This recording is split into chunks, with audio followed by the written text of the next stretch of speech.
It is now 7 o'clock.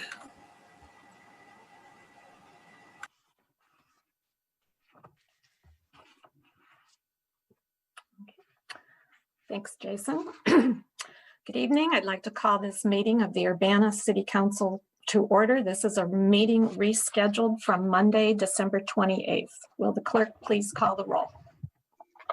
Ms. Wu? Ms. Wu, Mary Alice? Sorry about that, I was muted. I'm here. Okay. Mr. Sachs? Here. Ms. Hersey? Mr. Brown? Here. Mr. Roberts? Here. Mr. Colebrook? Here. Mr. Miller? Here. Mayor Marlin? Here. Next up is approval of minutes from the previous meetings of December 14th, 2020, and a special meeting on December 21st, 2020. Could I have a motion for approval? I'll make that motion. I'll second. Moved by Dennis, seconded by Mary Alice. Are there any corrections? I didn't see any. Will the clerk please call the roll? Ms. Wu? Yes. Mr. Sachs? Yes. Mr. Brown? Yes. Mr. Roberts? Yes. Mr. Colebrook? Yes. Mr. Miller? Yes. That motion passes. I don't believe there are any additions to the agenda. I do want to note that we have two items on the agenda for tonight. One is a resolution coming out of committee, and then I have an appointment to the Civilian Police Review Board. We don't have presentations scheduled. We'll move on to public input.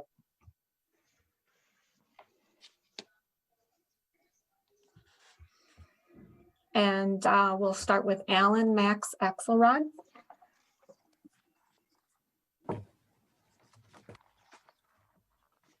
Hi there, can you hear me? Video froze. Yes, we can hear you. Hello, can you hear me?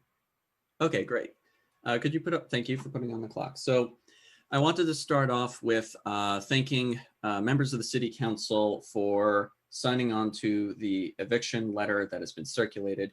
To date, there have been over 20 elected officials, or public officials, I should say more precisely, in our county who have signed on to this letter urging for Champaign County to do what it did back in March and suspend evictions. I want to remind anybody who is worried about the realtor lobby that rent debt can be relieved, but lives cannot, which is a direct quote from the letter. If you haven't had the chance to review it, to my knowledge, it has been emailed out to everybody except for maybe the newest appointee who I would like to follow up with. That said, I do want to say that people can see the clock that's on here. I'm going to provide 30 seconds for people to mute if they are not prepared to hear details about mental health and self-harm. I ask that you mute if you are not prepared to do that by 2 minutes and 30 seconds in there. I wish to bring up some content that is not easy. So please, if you can, mute at least from 2 minutes and 30 seconds until the end of my comment.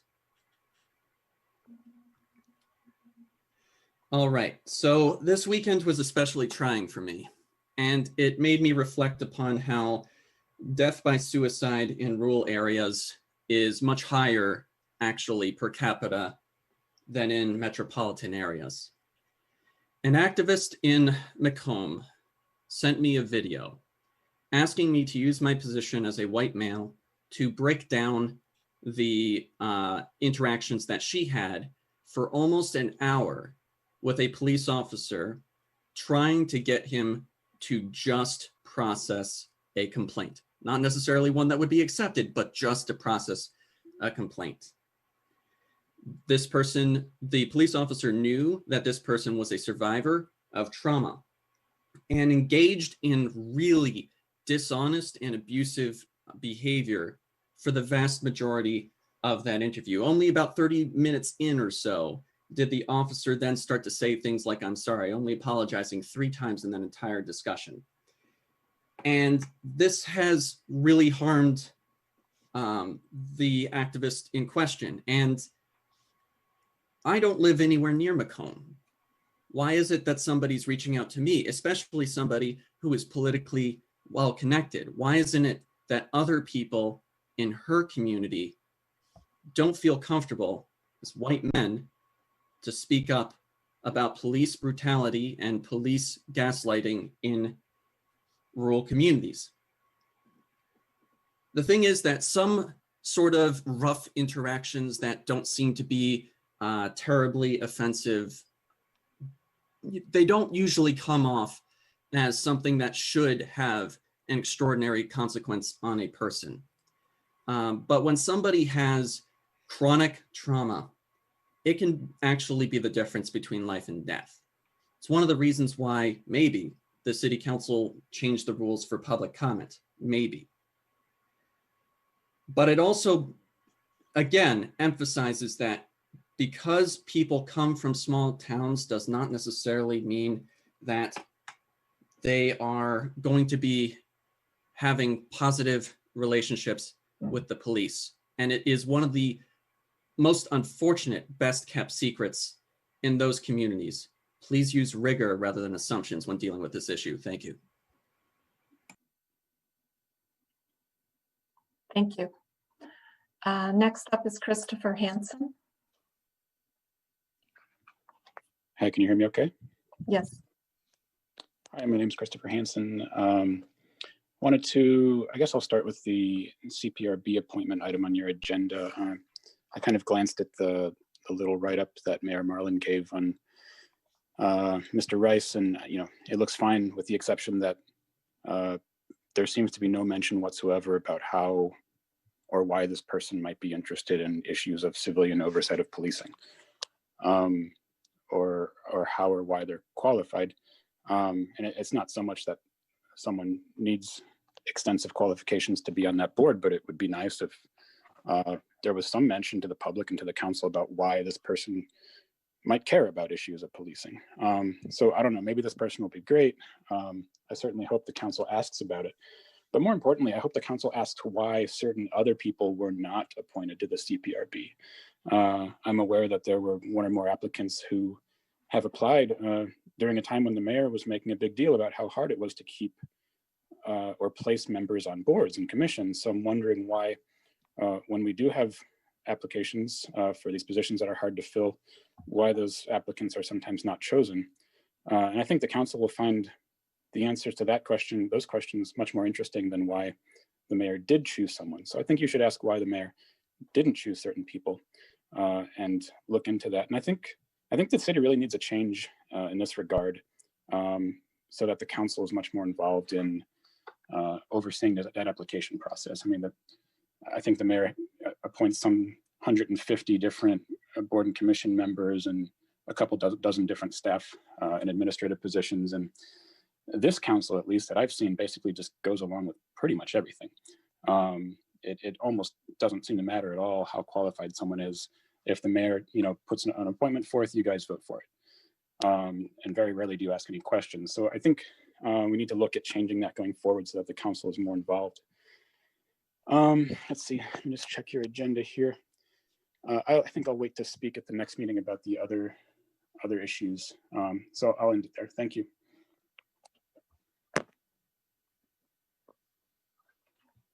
Next up is it Jaya Colasetti? Apologize if I mispronounced your name. Pretty close. It's Jaya Colasetti. Okay. Good evening. Thank you for the opportunity to speak. My pronouns are she, her, and hers. And I am a Ward 4 Urbana resident. I wanted to briefly speak to the concerns that have been raised regarding the one-door program. I appreciate the hard work that has gone into this effort, but I think it's important to reinforce some of the concerns that other residents have already raised. First and foremost, it does not address the root issue of racial inequality in policing. The 30-minute window for crisis response and dependence on a request for a crisis intervention team will not alleviate the concerns about bias and brutality.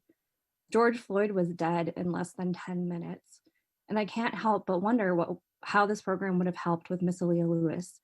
While addressing mental health concerns with compassion instead of incarceration is important, residents are asking for a solution that will value the lives of people of color more broadly. The mayor and Lieutenant Sanders mentioned that this is a pilot and that the details will be worked out. I have concerns about this approach from an academic and fiscal perspective. A recent article in Nature entitled What the Data Says About Police Brutality and Racial Bias, and which reforms might work, examined policy options as well as associated with implementing changes, and quotes Professor Thomas O'Brien from right here at the University of Illinois at Urbana-Champaign about the potential to create further harm if a reform is taken without a thorough and thoughtful plan. O'Brien states that if police are to be of service to communities, they need to build trust with communities that are likely to distrust them, and that any half-hearted attempt at reconciliation could backfire. I worry that this well-intentioned effort may fall into this category of programs that could backfire. While I appreciate that this is a pilot, no grant that I have ever applied for locally or from a state or federal government would allow for a pilot that hasn't explored some basic points. Will this program address the issue? Will it supplant other services? What is the whole plan or the plan for funding it as a whole? What has been shared about the funding for this program is nebulous, and as has been previously raised, it is not reasonable to suggest that community members should pay for a program that does not have a long-term model for sustainability. The city invested considerable time and resource into a feasibility study for the Kickapoo Rail Trail, but has jumped into this program without a similar level of consideration. The questions about CU at Home's accessibility to LGBTQ+ folks has also not been adequately addressed. In a previous council meeting, we were told that CU at Home hasn't turned anyone away. Just because they haven't turned people away doesn't mean that they are prepared to create an environment that is inclusive, clearly welcoming, and safe for LGBTQ+ folks. LGBTQ youth are disproportionately affected by homelessness, and the LGBT Resource Center and at the university and individuals at Uniting Pride have been advocating for more responsive services for this population. I ask that the city think about a comprehensive plan for police reform and recognize that this program is not a solution to concerns about violent policing of people of color. Thank you for your time and consideration. Thank you. Tracy Chung. Hi, can you hear me? Yes. Hi, I'm Tracy Chong from Urbana. The agenda looks very sparse today, and I'm wondering why City Council is not discussing the many issues that the public has been bringing up in the last year. Does City Council have anything to say regarding the recent FOIA lawsuit that Urbana lost? Or is Mayor Marlin's dishonest press release going to be the only thing the city has to say regarding this issue? We are waiting. Have any of you guys reviewed the taser incident where it sure looked like there was police misconduct and UPD tried to not show the squad cam video that showed the incident? I've brought this up several times over the past few weeks, but I've never heard any acknowledgement that you guys are aware of the issue or even looked at the video. Are you guys waiting for another UPD police brutality incident to be recorded by the public so that it can blow up in your faces? We are still waiting for a discussion about the misconduct when Aaliyah Lewis was assaulted by UPD officers. It's a new year, and so far there has still not been any formal statement about the misconduct, no discussion on how this misconduct happened, what went wrong with the review process, and what steps are being done to fix this problem. Why? What about Carol Mitten's letter to the HRC, saying that the city, under her direction, is going to ignore the determination of the board during a recent hearing where the panel unanimously decided that the city's hiring practices needs to comply with the Human Rights Ordinance with regards to discriminatory hiring practices? Is this issue going to be addressed? Why is the council silent on this matter? It's a big deal. Since the $1 policy has been presentation has been postponed, hopefully with all that extra time, the concerns brought up by the public regarding this new program are addressed, and that City Council members are using this extra time to research these concerns so that you can ask meaningful questions to the Urbana Police Department. It is a new year. Is city leadership still going to continue down the path of dishonesty? We are not forgetting all the dishonest statements regarding FOIA requests. So what's going to change? Are you guys, officials elected by the people to ensure proper governance, going to take some responsibility for keeping on the right track this year? Thank you.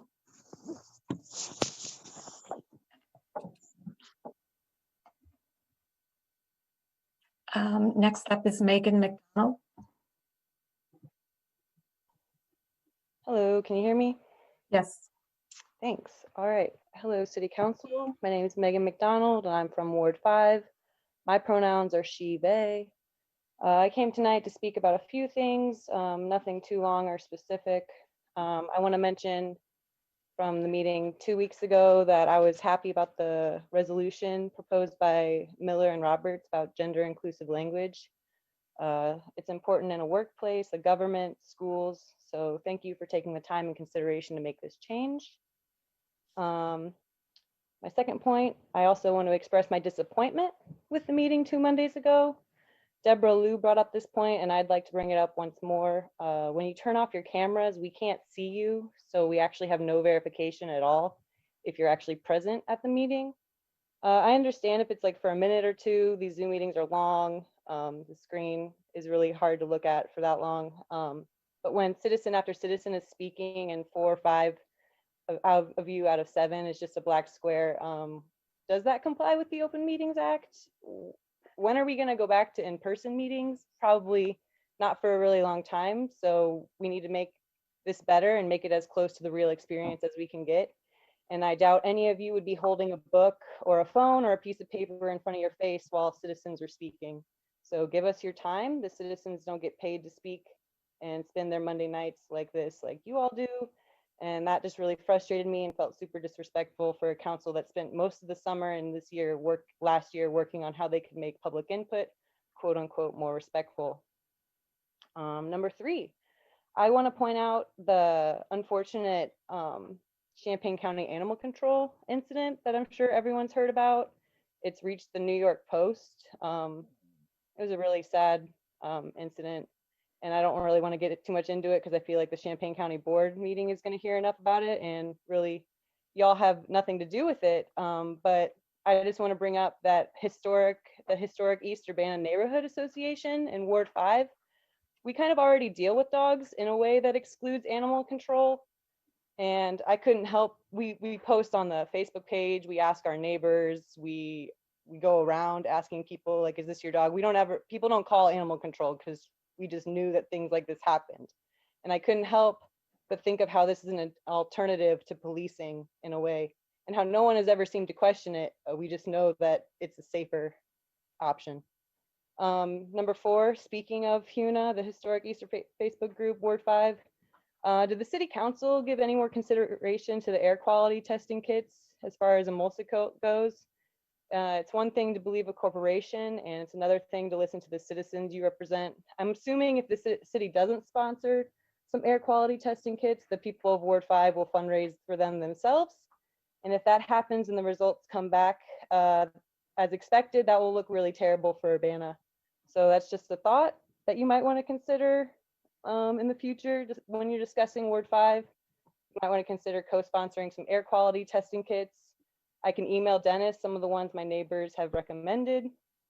And then number 5, I'd like to piggyback on what Chris brought up about the new appointee for the Citizen Police Review Board.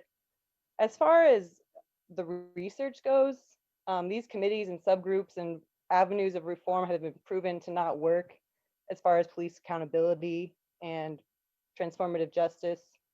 As far as years of abolition versus reform work, we need to look at Urbana CPRB now. When has this worked? Is Tony Rice sincerely invested in police accountability, or is this just another empty nomination? Is this board even useful, or can we figure out ways to create accountability, such as through the police union contracts? Thanks.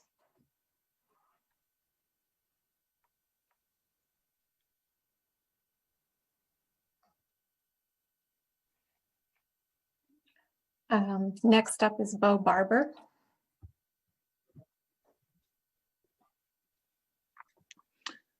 Hi there, can you hear me? Yes. Okay, so I don't have any of the data right now because it's only January 4th, but by January 15th, we'll have the data for water shutoffs across the state of Illinois. But that doesn't already, and I brought this up to y'all on the last meeting. You know, water shutoffs are still being carried out like in the hundreds every single month since what, October. That's gonna be a perpetuating problem. That's gonna, you know, we're already seeing that Christmas spike of COVID, and like in about 2 weeks or so we're gonna see the New Year's spike of COVID. One thing that's going to be able to help prevent that community spread is having people not dehoused because of because of water disconnections. And I say dehoused because like city of Champaign government told me themselves, you know, if a house doesn't have water, or the, you know, how that ends up working out is they don't end up getting that water back soon enough, or I think even at all, they can just they condemn the property, and then those people can get evicted. And so, you know, but that doesn't necessarily go against any kind of eviction moratorium. And on that topic, I strongly advise that you sign that eviction moratorium open letter, because, you know, we have court cases going on right now. Now, whether or not people are going to be evicted by the end of it, I don't know, but this is one of them times where, you know, this is not a place to be messing around and finding out the consequences. Just like how people shouldn't be messing around during the pandemic, going to large gatherings and parties, you know, and not wearing masks and not taking any kind of precautions. This is not the time to be messing around and finding out. And that also goes for city government and how things are run. You know, I appreciate for those of you that signed the letter back in March, for you know, the open letter on utility shutoffs, and calling for an end to utility shutoffs. And again, I'm going to ask that, you know, you sign on to that letter for the evictions moratorium open letter, because that's the same kind of principles that you displayed in that previous letter. That I think, you know, it's consistency is important, and also this is, you know, we need to help people however we can. And I'm going to be a broken record on this because it makes me mad. You know, I mean, Illinois American Water, they're not sending the CUP, the Champaign-Urbana Public Health District, any notification whatsoever, and they cite state statute. And, you know, like, well, Ameren only had to do that because they're a power utility company, and that's what the state statute tells them. But we don't have to follow that. Part of my language, but to hell with that. People are going to die because of this, and people are, you know, are going to lose their kids because of this. If they have small children in the home, there are mothers who are pregnant. Like they are like 2/3 of the way in to their pregnancy. There's one that just got disconnected over in Champaign. You can listen to I think it's Where We're At, the Ben Theobald radio show. I don't know where you can maybe find it. I think he has a SoundCloud space that you can look in it and listen to it. It's disturbing, and it's incredibly upsetting. There's a woman who's like, I can't remember what she said. She's over 28 weeks into her pregnancy, and she has 2 children, a 1-year-old and a 2-year-old. She's lost her water. She's already living in low-income housing. So I please advise, or not advise, I'm pleading for you to do anything you can on this to get American Water to cooperate. But thank you. Thank you. Next person is Sarah Nixon.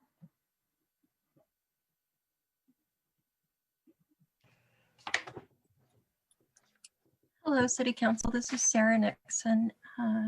Champaign County resident, and a few thoughts that I would like to share. First of all, I would like to commend and thank Alan Max Axelrod for his comments on interactions between members of the community and the police that turn out to be re-traumatizing and re-victimizing for the community member. I know that his example did not relate to the Urbana Police Department, and I wanted to comment, and I will very likely comment at a future point, whether in at a public input session at city council meetings or in another format, more extensively on my own personal experience and insight with the Urbana Police Department, which parallels what Mr. Axelrod was speaking of.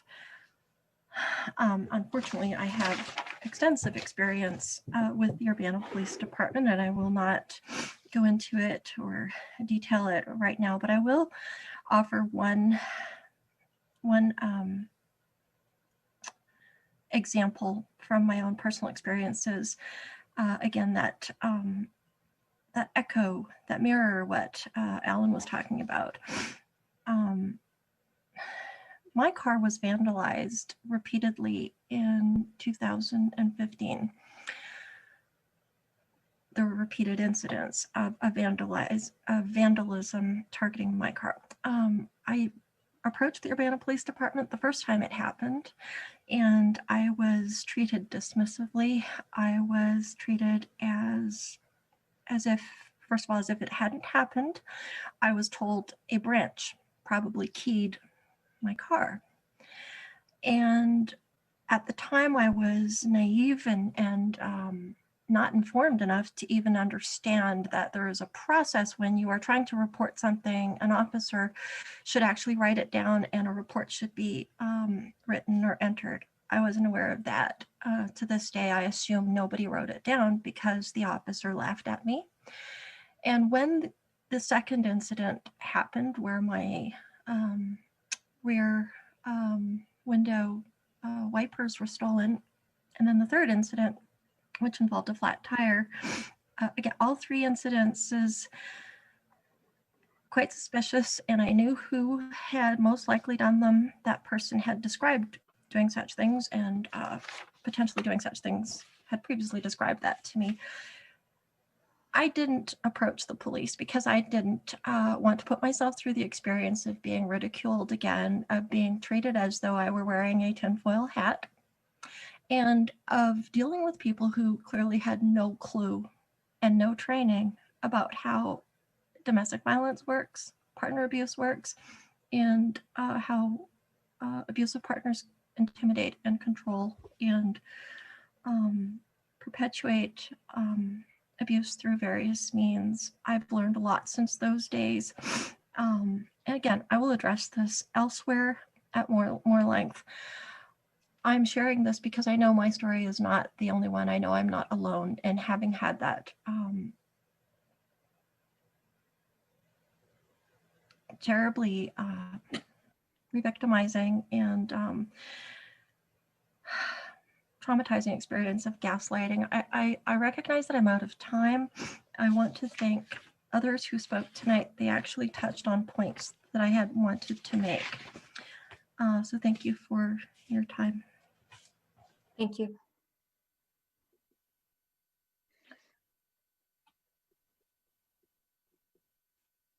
Okay, I believe that's everyone who wanted to speak tonight.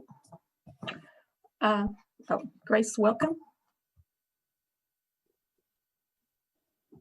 Hello, can you hear me? Yes. Thank you.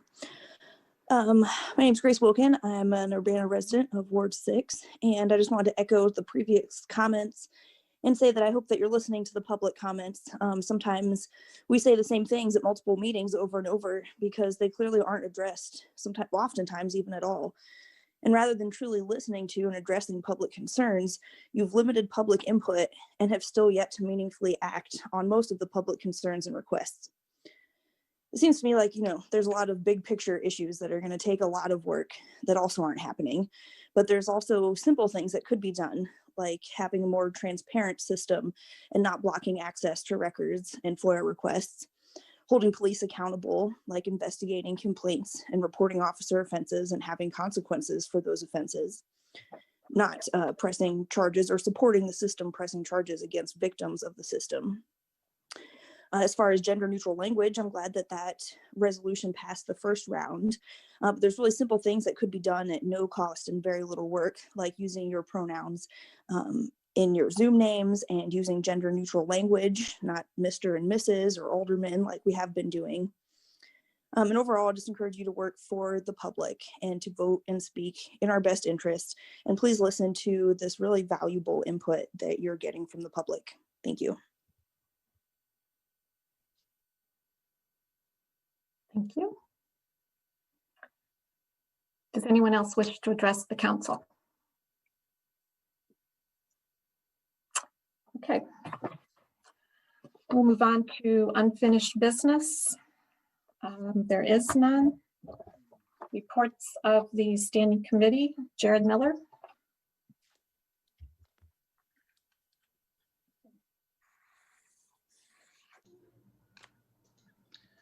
Give me just a moment. All right.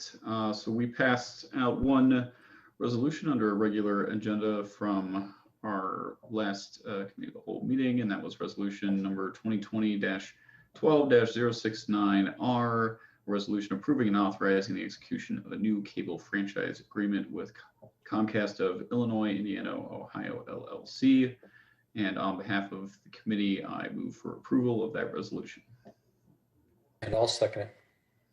Moved by Jared, seconded by Bill Colbert. Any discussion?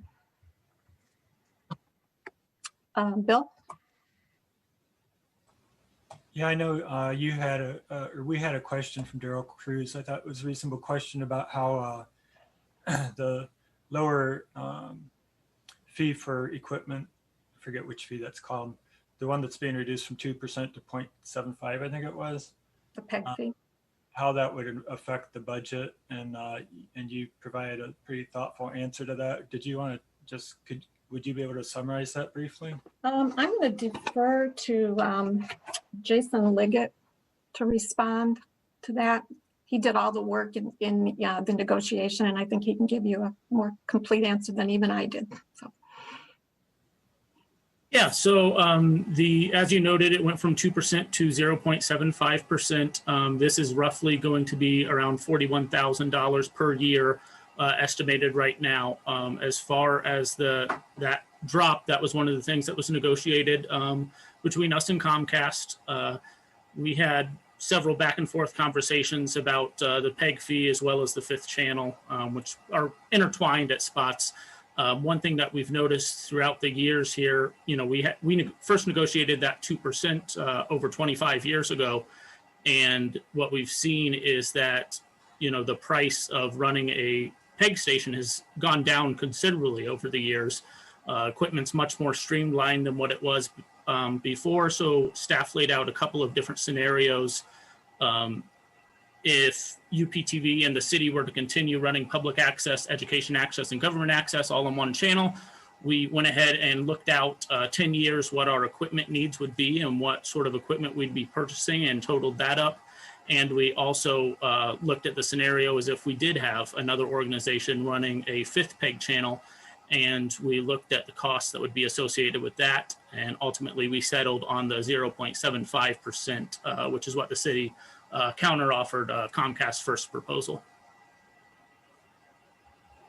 I will just state, Durrell's main concern that, that might not be adequate funding for, if there was a fifth standalone PEG channel, but all the numbers that we've come by have supported that it would be adequate funding for capital purchases.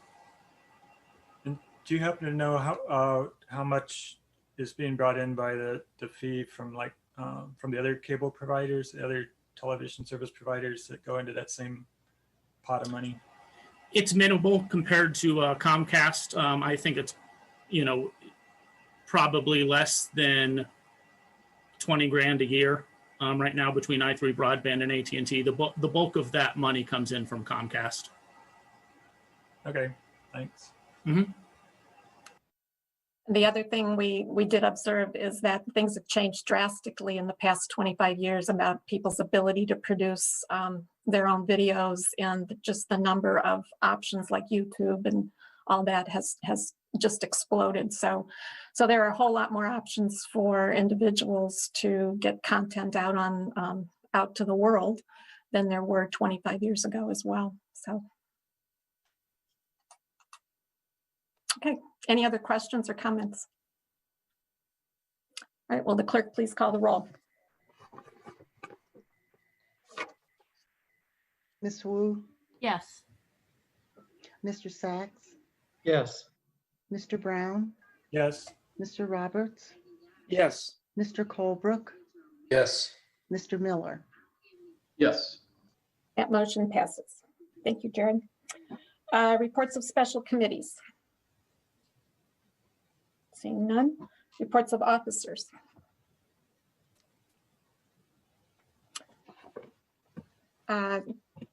If staff doesn't have anything, I did want to brief you on one thing. It wasn't brought up tonight, but we have had comments in previous weeks about complaints filed over our Open Meetings Act. And I finally had a couple of minutes over the last week to compile a list of the complaints that have been filed with the Attorney General's office alleging violations of Open Meetings Act. And most of these complaints have been related to the public input processes at meetings beginning in March when we went virtual to November. So at this point, there have been 11 complaints filed with the Attorney General's office. 5 were filed by one person, another 5 were filed by another, and 1 complaint was filed by a third person. I would also note that a lawsuit has been filed against the mayor and the Urbana City Council over 5 meetings, and 3 of those meetings were also subject of the complaints with the Attorney General's office.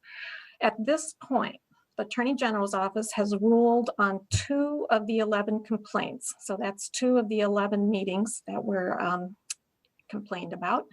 And in both cases, the Attorney General's office found that the city of Urbana did not violate the Open Meetings Act. Those cases have been closed.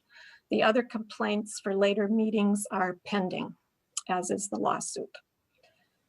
And then another note, we did some research.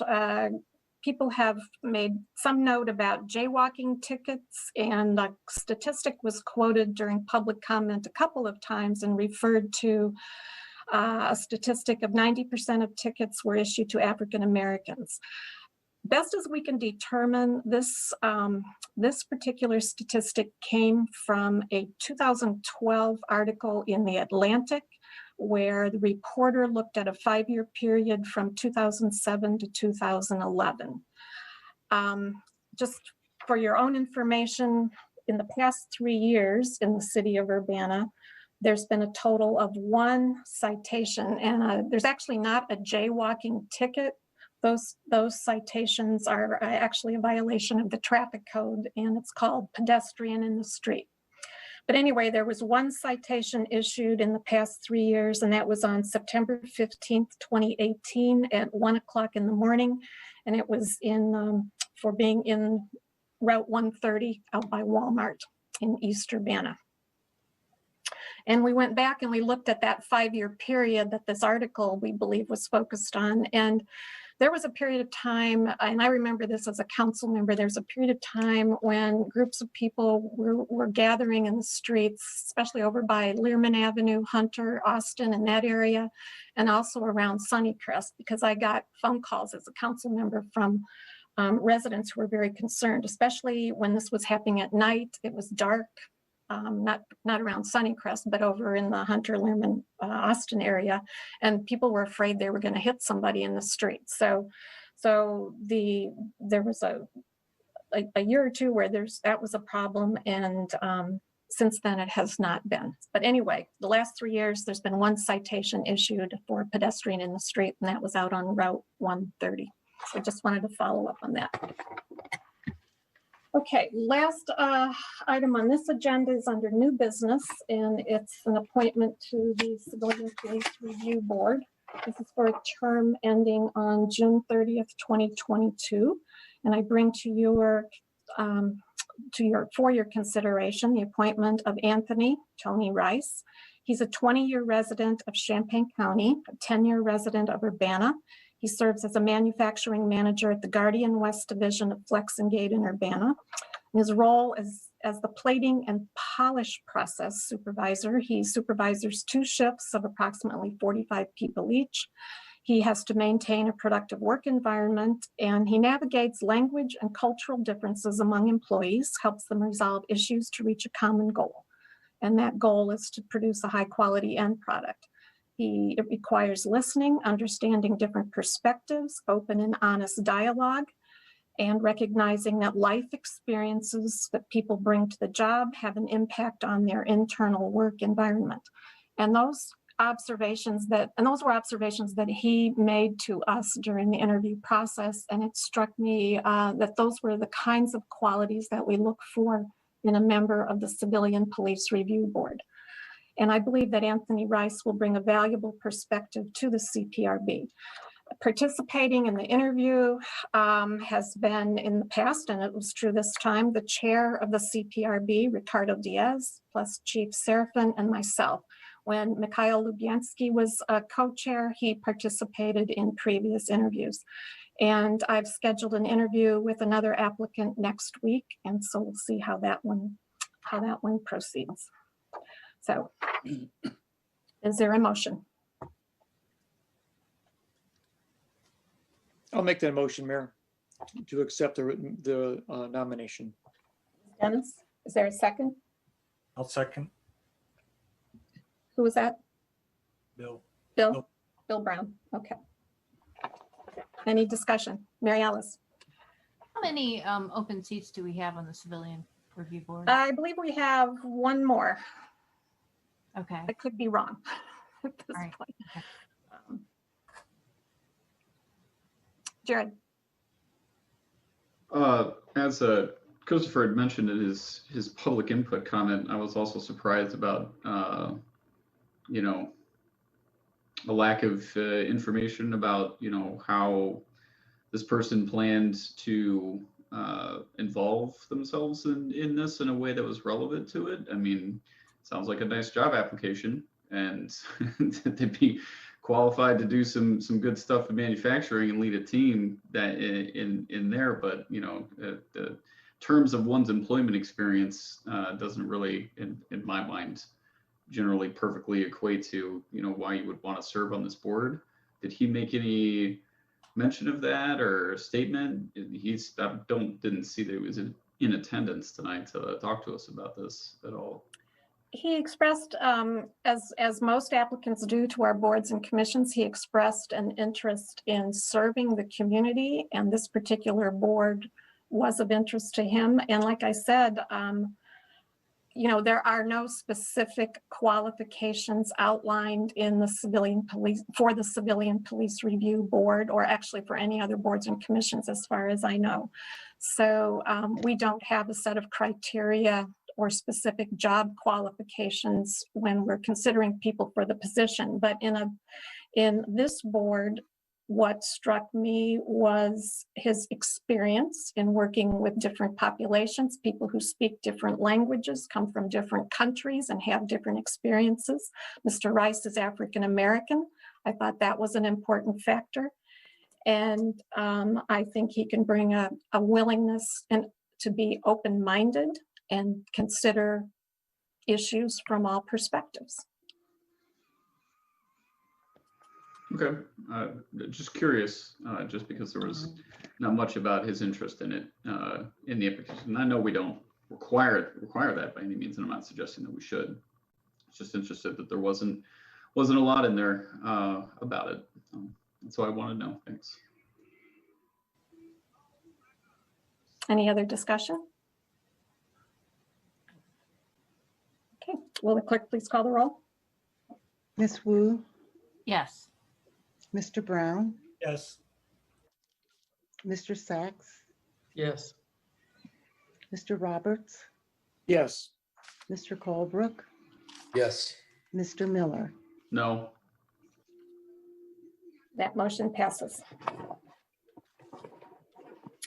And with no further business before this meeting, the rescheduled meeting of the Urbana City Council is adjourned, and we'll move on to the committee of the whole meeting.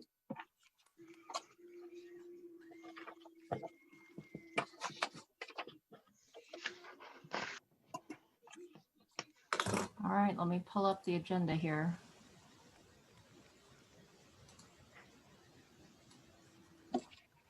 All right, will the clerk please call the roll? Miss Wu, Here. Mr. Sachs, Here. Miss Hersey, Mr. Brown, Here. Mr. Roberts, Here. Mr. Colebrook, Here. Mr. Miller, Here. Mayor Marlin. Here.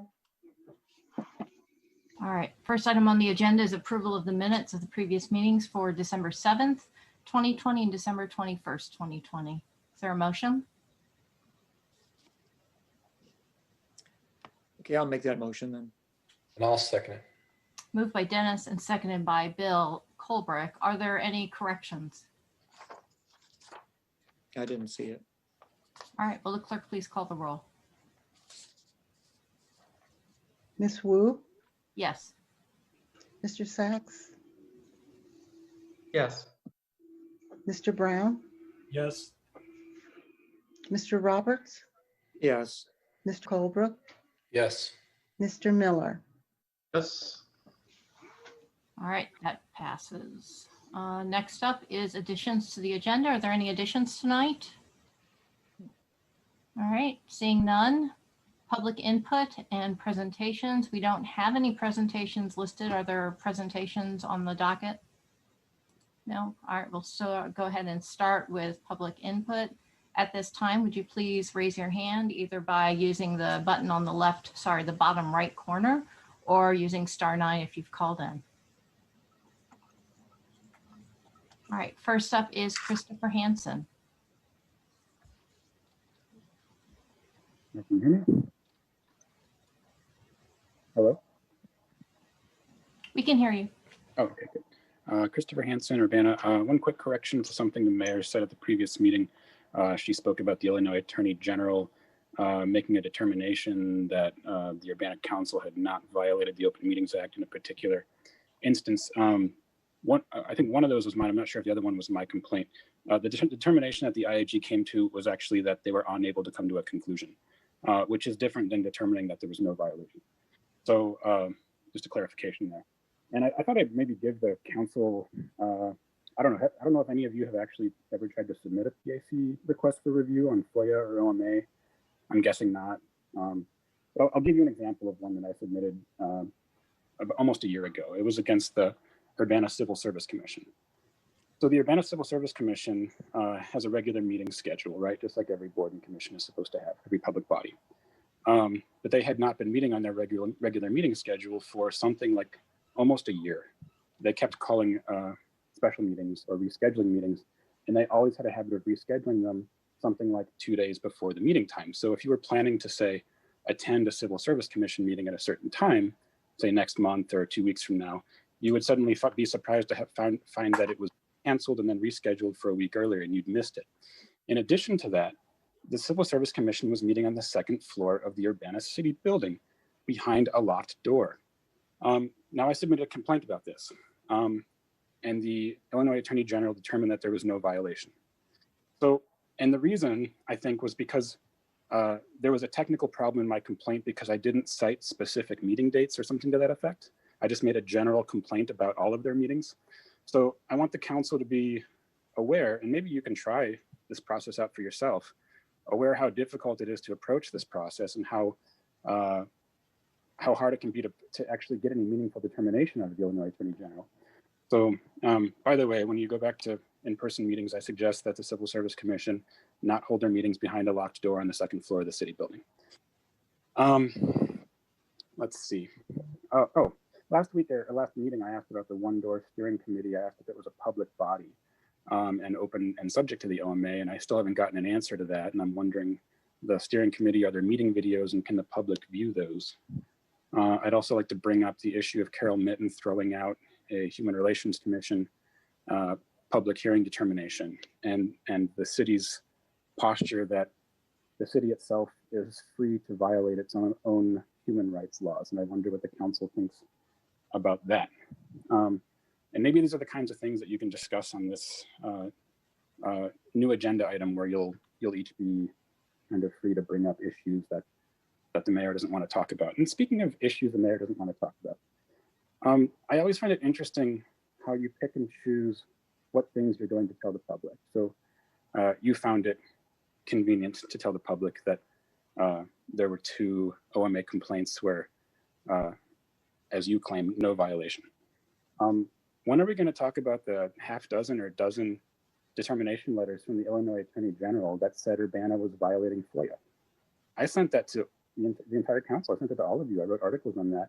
You have access to those letters. I explained them clearly. When are we going to talk about all those? When are we going to talk about the lawsuit, the FOIA lawsuit you just lost? You have another FOIA lawsuit now that you're dealing with. You're going to lose that one too. So it's going to keep going until we actually have honest conversations about these things. So I hope to hear about those issues from you. Thanks.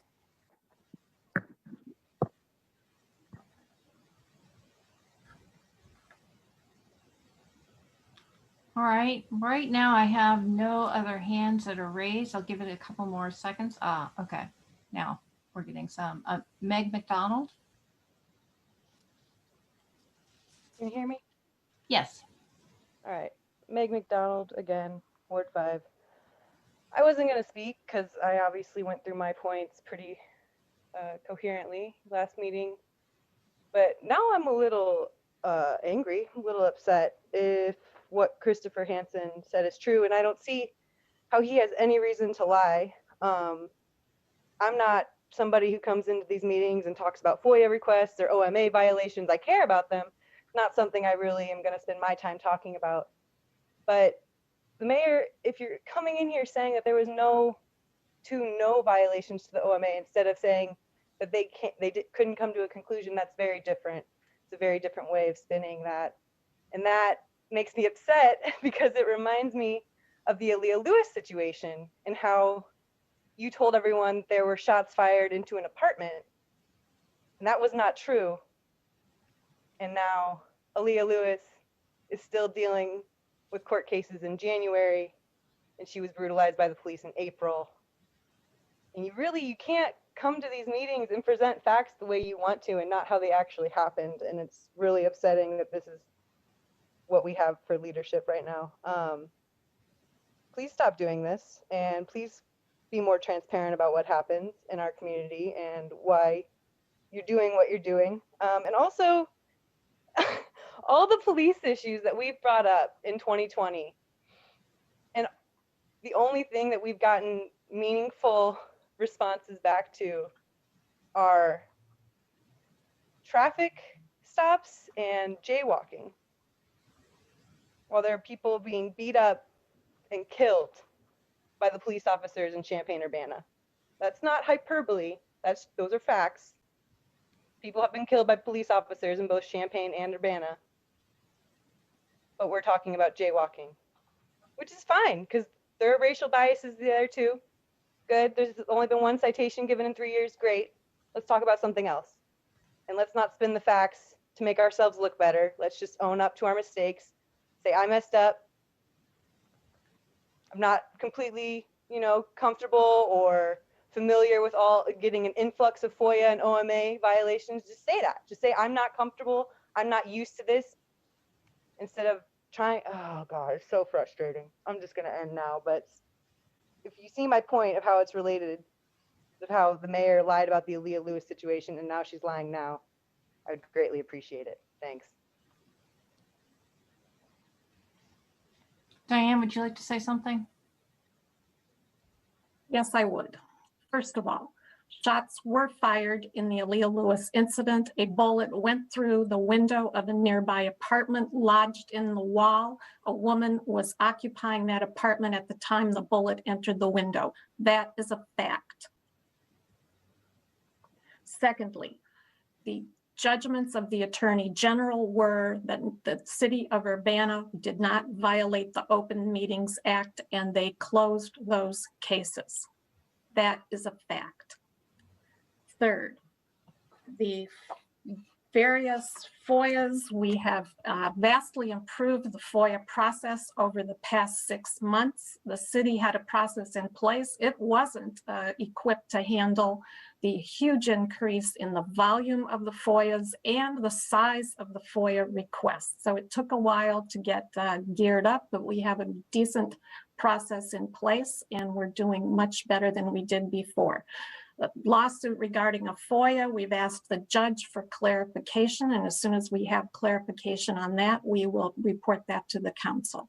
We will be bringing information about the Human Relations Commission and the results of the informal hearing. It was not a hearing of the commission, it was an informal hearing body, and we'll be clarifying all that within the next couple of weeks. We just have to pull the information together and make sure that we have a report that we can bring. So we will be bringing information on that.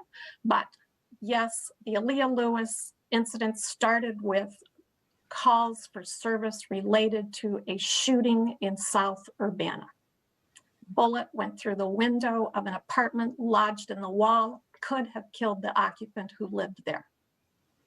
And I will bring next week statistics regarding the fact that Urbana police officers have not killed anyone in at least the last 25 years, probably before. There've only been one officer involved shooting in the last 25 years. So I would appreciate people bringing facts to public input. Thank you. All right, next person up is Grace Wilkin.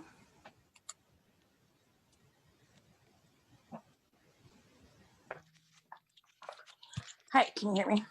Yes. My name is Grace Wilkin. I'm an Urbana resident of Ward 6. There's a lot of heated things to follow. But as far as racial issues with policing, while I do think that, statistics and data and accurate information is important, it seems like it was a diversion tactic in the last meeting, 30 minutes ago, of diverting the issue of clarifying about a statistic on jaywalking tickets, yet no action on the statistic that I tried to look it up. I don't have it, but it was around, if not almost or more than 90% of child arrests in Urbana that have been Black children as of the last statistic that I heard in 2020. And there's other statistics and testimony of racial issues and discrepancies in our police system. It doesn't have to be a heinous murder to get to that point. And I hope that it doesn't again, but these things do happen. It's happened in Champaign. It's our same sister community. It's not to say that it won't. So I think there are serious issues that we need to address, and it's diverting the issue. And I would suggest and ask that you please put your efforts towards addressing these issues rather than correcting and fact checking the public on specific data.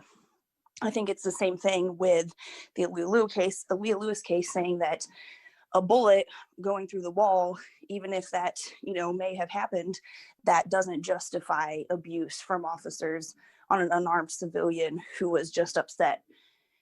And so I think we can argue the details, however, but there are major issues that aren't being addressed. And I think that's ultimately the issue. Some points on this specific agenda for tonight on gender inclusive language. I hope that you support that and take the easy steps and the hard steps to work towards gender inclusivity. Also, on the other point of city council member discussions on agenda, I would request and think it's reasonable to limit yourselves to 4 minutes at a time, and out of consistency for our other input, consideration to the public as well. Maybe you could do another round if people had more to say, but I think letting each person talk for up to 4 minutes at a time on the clock would be a consistent and good way to do it. That's all for now. Thank you. All right, thank you for your input. The next person up is Tracy Chong. Hi, can you hear me? Yes.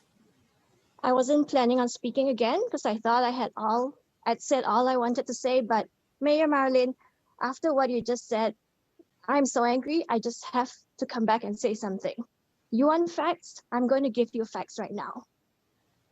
These were your words. You said that a bullet went over the heads of bystanders and through the windows. Through FOIA requests, through investigation, we cannot find any evidence of a bullet flying over the heads of bystanders. What have you got to say about this? Are you trying to change the narrative just to make things sound worse? Is this honesty? Secondly, this just happened recently. You said that 1,400 pages from the FOIA request were printed out. That is a lie. There's no other way of putting it other than that is a lie. We have evidence. I have evidence that these documents were provided through a Dropbox. Not a single page was printed out. That is a lie. Thirdly, when you try to justify Urbana's FOIA requests during all those presentations, superficial presentations that were provided by city attorney, yourself, the FOIA officer, you said that there were only 2 recurrent requesters. This is not true. There have been more than 2 recurrent requesters that are designated by the city. And there have been definitely more than 2 people who have been charged the exorbitant fees by the city of Urbana. So when you come up and tell the public that there's only 2 people, and these are the only 2 people that have been charged fees, you are not telling the truth to the public. And yet you dare come up here and tell the public and try to defend yourself when week after week, this trend happens. It has to stop now. Thank you. All right, thank you for your input. I believe we do not have anybody else. I'm sorry, Sarah Nixon is up.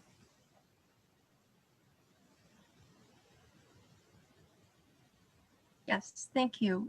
This is Sarah Nixon. I actually did have a few points that I had hoped to cover in my previous comment, but I did run out of time.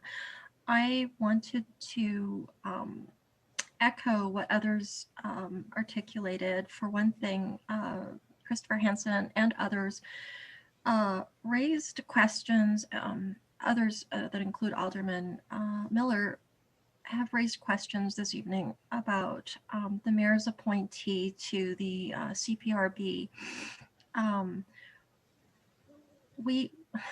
We're left shaking our heads or scratching our heads. What are Mr. Rice's particular qualifications for this appointment? How is he or has he been engaged in issues and processes that would benefit the people of Urbana and warrant his appointment to a seat on this particular board? What background does he have of involvement and or engagement with civilian complaints regarding law enforcement? I know that I and many others can think of numerous well-qualified applicants who also have the traits that the mayor pointed to in response to Alderman Miller. I recall the mayor saying he's open-minded.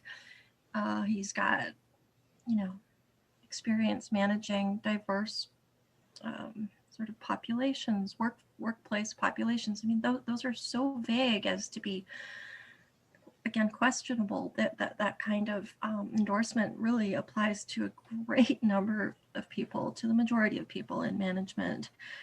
The fact that Mr. Rice is African American is noteworthy. However, I don't think that in itself, I don't see how that in itself would be a factor that would require the mayor to appoint this person over others who are better qualified. Again, I can think of many applicants for this seat or potential applicants who are extremely well qualified, who have the background, the passion, and the commitment to serve long term, which is really important with the frequent turnover that we have seen with the CPRB, and who truly are ready to serve the people of Urbana. I also wanted to thank Ms.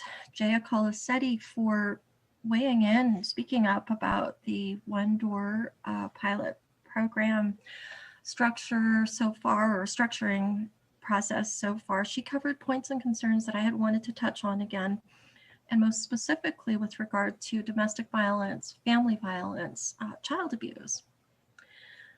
I know for a fact that the domestic violence community, the survivor community, is wondering the same thing, same things, has the same questions that Ms. Colasetti raised. I also want to echo many of the things that Tracy Chong brought up, and specifically the issue of that incident involving the taser, the police misconduct issue involving the taser that was used in a domestic disturbance incident. People have brought this up again and again and again during public input, and I believe they will continue to do so.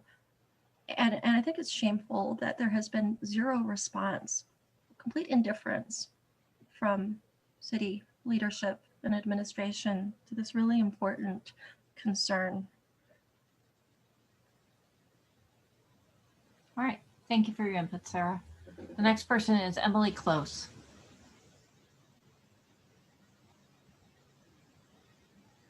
Yes, good evening, council members. My name is Emily Close. I live in Champaign. Mayor Marlin, losing your cool and schooling the citizens who pay your salary is not a good look for you. I'm embarrassed for you. I very much look forward to the next election because I believe it's time for another mayor and some new blood on the council.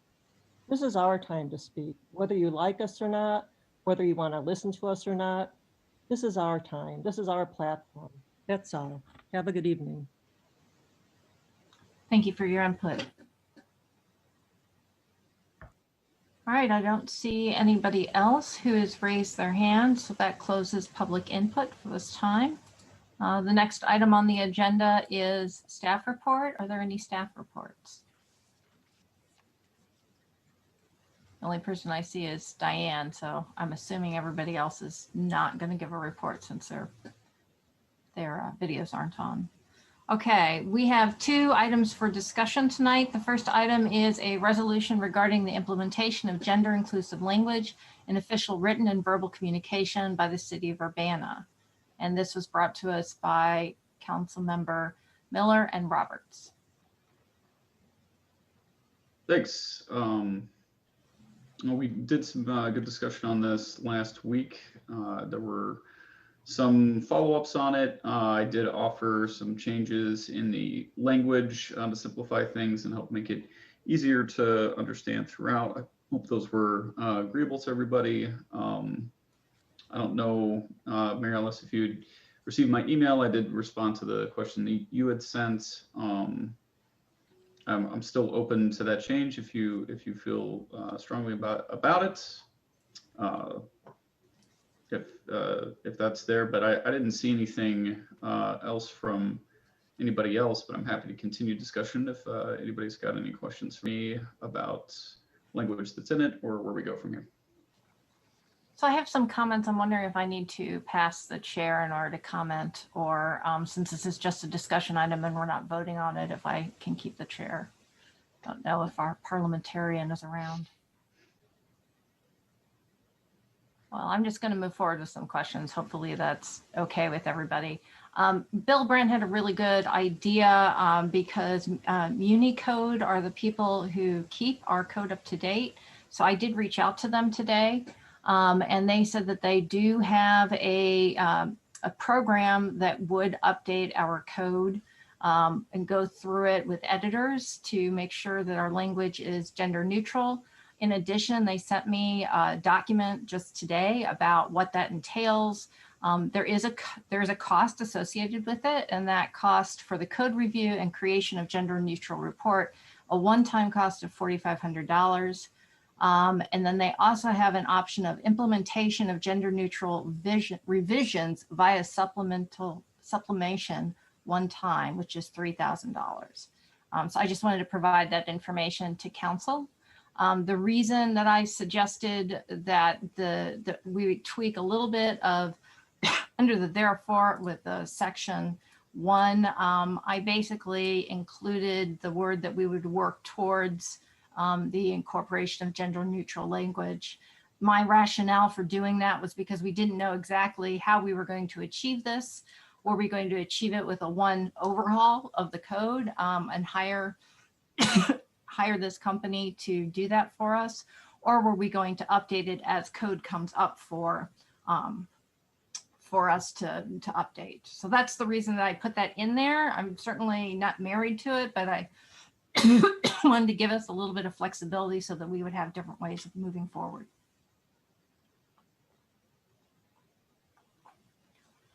Thoughts from anybody else?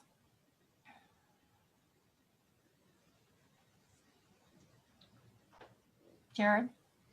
I mean, if the city was amenable to the expense, I certainly would support it.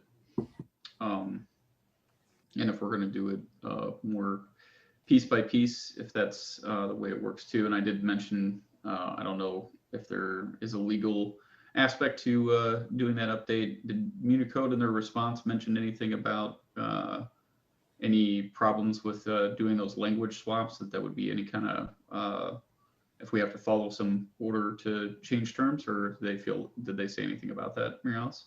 I'll send the whole thing to City Council so that you can take a look at it. They Okay. just sent it to me today and I didn't catch it before the meeting.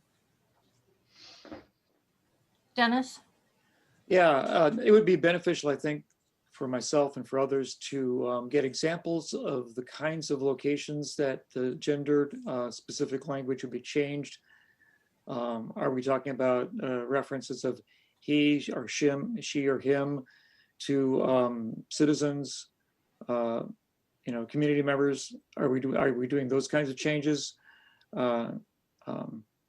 Besides groups being they, what are we doing for like specific references to alderpersons, things like that?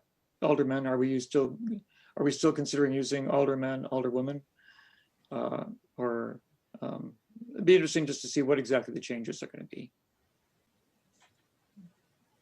We have the concept, but we don't have specifics, so I thought it'd be interesting to share that with the community. Bill Brown? Yeah, thanks for looking into that. I think as far as paying for it goes, I mean, none of us have used our travel budgets this year, and we aren't likely to. So there is extra money we could probably transfer from council travel, which I think we're each budgeted $1,000 or something around that neighborhood. So that would probably cover it if we're looking for money for that. They may need some kind of guide as far as a style guide or something goes. Did you happen to provide a link to the UN page that we talked about that had kind of direction? There's just multiple ways to rearrange it. We obviously don't want them just to switch he to he her, or he she, because we already have that in a lot of places. We want to get rid of all that and either make it they, or use a noun, or rephrase it so that you don't have to refer to the individual at all. So, I mean, they're probably experienced and all that. So if we could get a little bit more information, maybe that's provided in what they sent you, and what kind of changes they would make and how complete it would be. We switched to using council member in the minutes 4 or 5 years ago. I know when I passed my petitions, I used alderpersons. I think someplace in the code, it does say that all these terms are equivalent and can be used interchangeably, but it might be a good idea to get rid of alderman. Are we legally allowed to do that, since according to the state statute, we are aldermen? Yeah, that's a question. I don't know. But as far as the resolution goes, I don't think I don't think any of that would, I don't think the resolution excludes any of that. A lot of that's just implementation details, right? Diane? I was going to just say, once, if this is passed, we can get that information for you. You also want to think about perhaps some funding for training, because this is going to take some training, I think, for all of us, staff, boards and commissions, council members, and actually members of the public. I think it'd be good to include somehow, make it a public, inclusive of the public as well. So cost of changing the code, and then we'll see what perhaps some training might cost as well.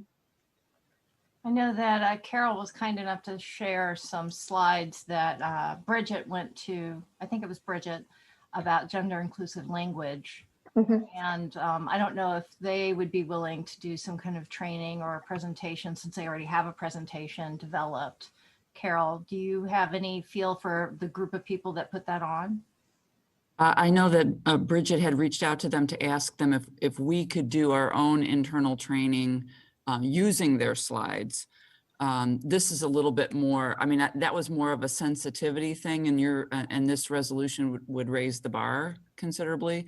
And it would also expand it to include, I don't know that we were actually thinking about doing boards and commission members, although we should have been thinking that. And I think there's some folks here locally that we might be able to tap into as well that have more experience with this. So since I'm engaged on this, I think, what would be really useful, if you're open to it, is building into, as the mayor mentioned, not only money for training, but anticipating in the wording of the resolution that we need time. This sort of just makes a change and suggests that this can all kind of turn on a dime, and it really can't.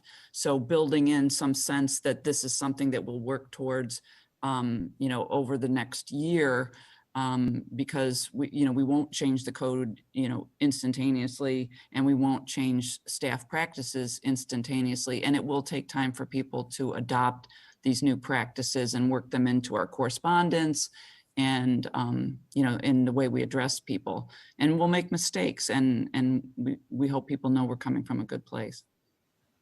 And Carol, to that point, which is why I kind of added in that working towards inclusion, gender neutral inclusion, just so that we would have a little bit of time to figure out all these details that you're talking about.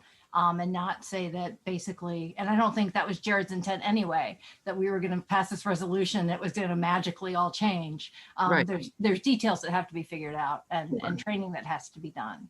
So Yeah, that was my rationale for putting that in. Yeah, I think that's great.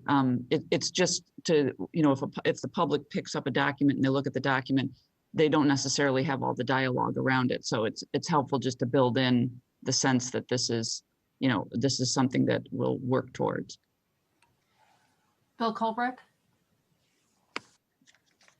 Carol, to your point, do you have any sense of how much time the city needs to build in this language to all the different places that you just talked about? Well, the specific, there's places that are called out specifically, like the city code, but we have a lot of policies that we don't have the capacity. It's not all housed in Muni code and so forth, and those will change over time. We don't have the resources to go back and revise all of our policies to use this kind of language. But it's also just in the emails that we send to people. It's in just addressing a letter to someone. We have to think about how we articulate. There's these norms around salutations and what constitutes respectful language, and that's now changing, and we need to learn a new language. So I don't really know, but we have a lot of policies and we have a lot of correspondence. So we'll have to reach down. We have forms that we have to go back through and make sure that those are revised to be gender neutral. So this will take time. So you see it more as an open-ended work in progress, as opposed to we will accomplish this goal by such and such a date. Yeah, I mean, what I would see happening is perhaps, you know, in shortly after this is accomplished, that you pass this resolution, that we would at least ask the departments to audit the materials that they have and have a sense of, okay, certain departments probably can come into compliance more quickly because they don't have as many policies or forms or whatever. And certain things can change, you know, more quickly, like the way that we correspond with people. But some departments might have, you know, a lot of things they need to change. I just, at the moment, I don't know. Thank you. Jared?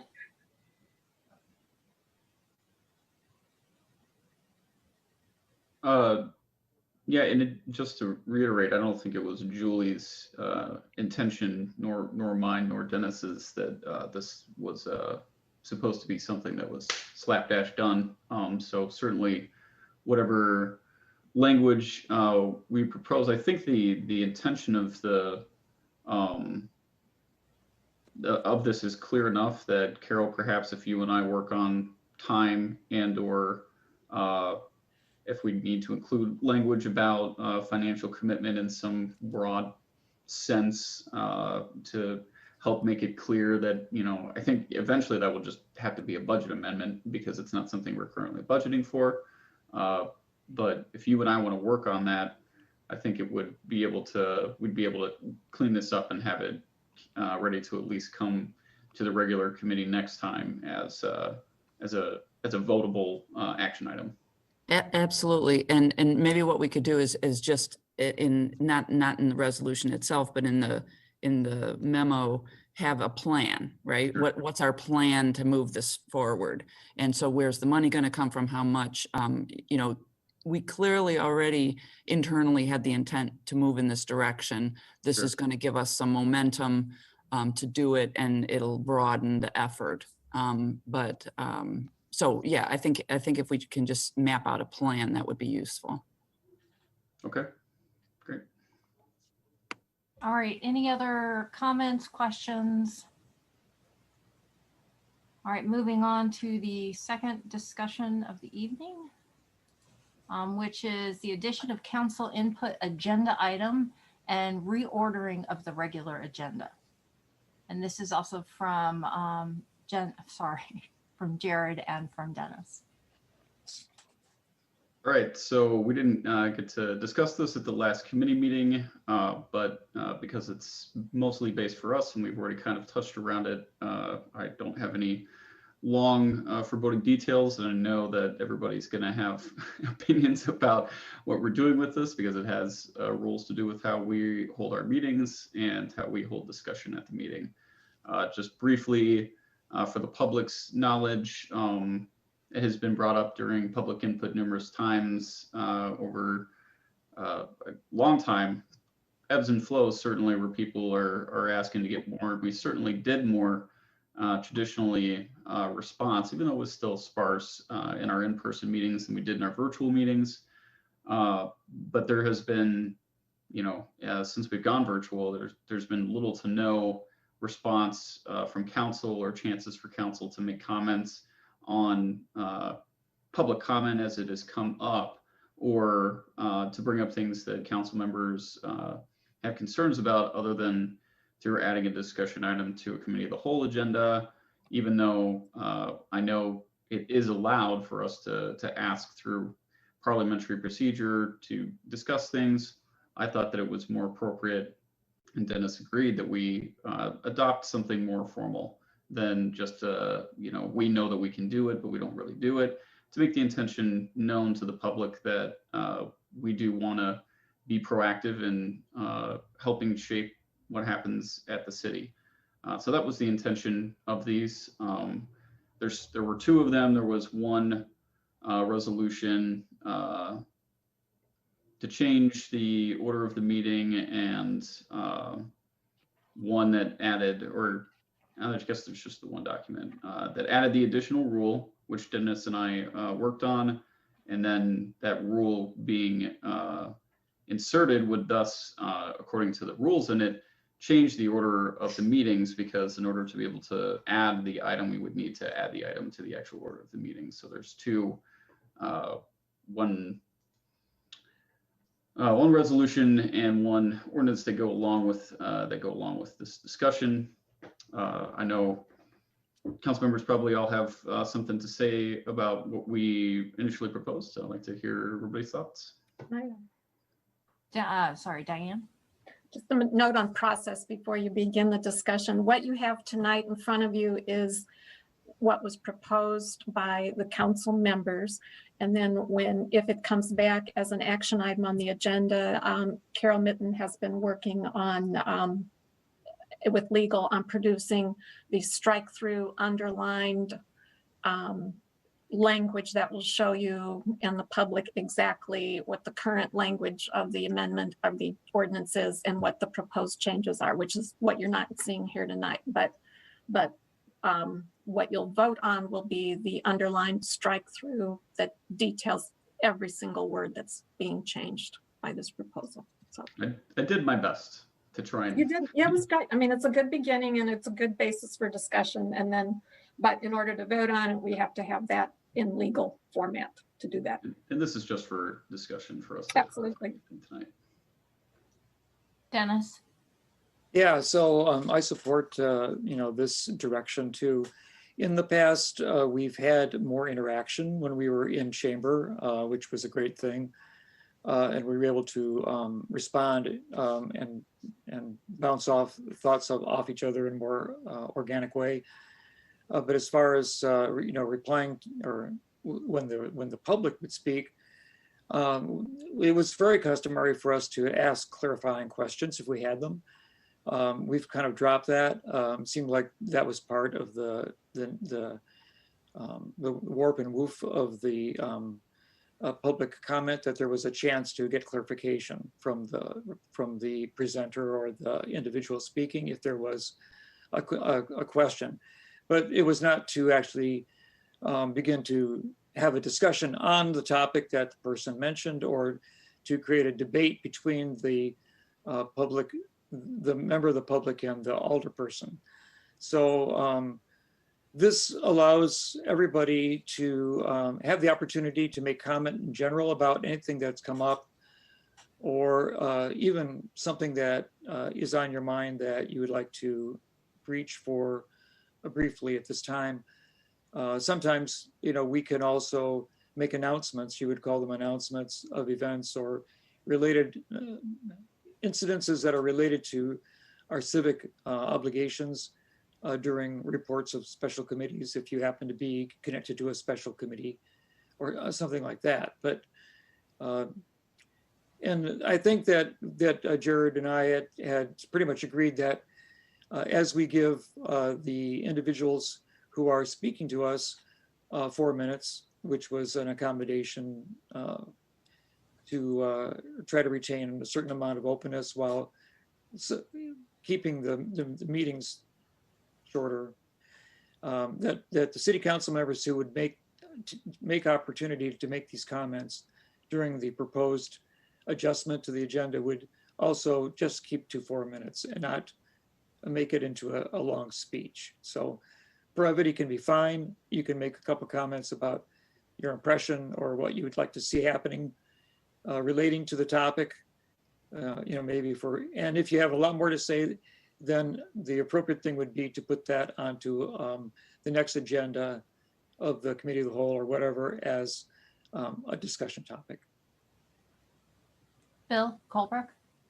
Yeah, I appreciate those comments, but here's my problem with all of this is, and I mentioned this the last meeting, we need to go on a diet. Our meetings are going up to the 11 o'clock hour with very, very, stacked agendas. And we go on and on and on and on and on about the most mundane topics. I think a lot of the questions that we ask, and I'll throw myself in as part of this, a lot of the questions that we ask can be solved by reading the briefing materials, can be solved by perhaps making a phone call or an email to a staff member and finding out some of those questions ahead of time.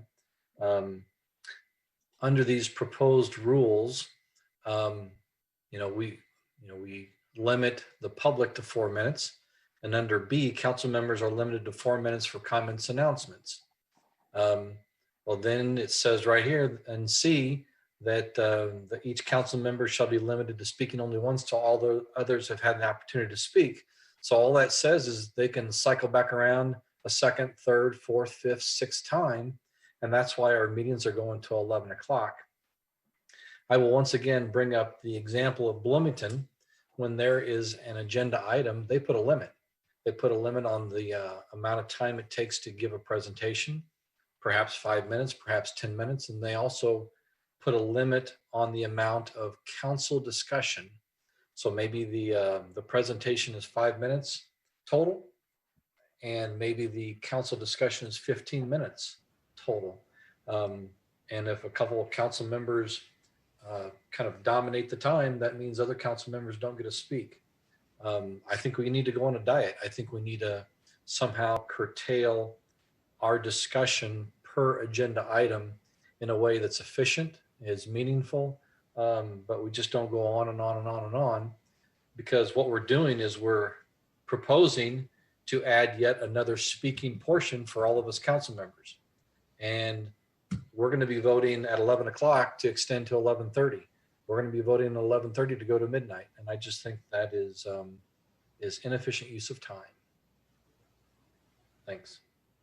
So my thought on this is I'm supportive of the general concept of having council comments. I hear Bill Colbrook's concern about the evolution of those comments being continuous. So I would like to say that C be struck.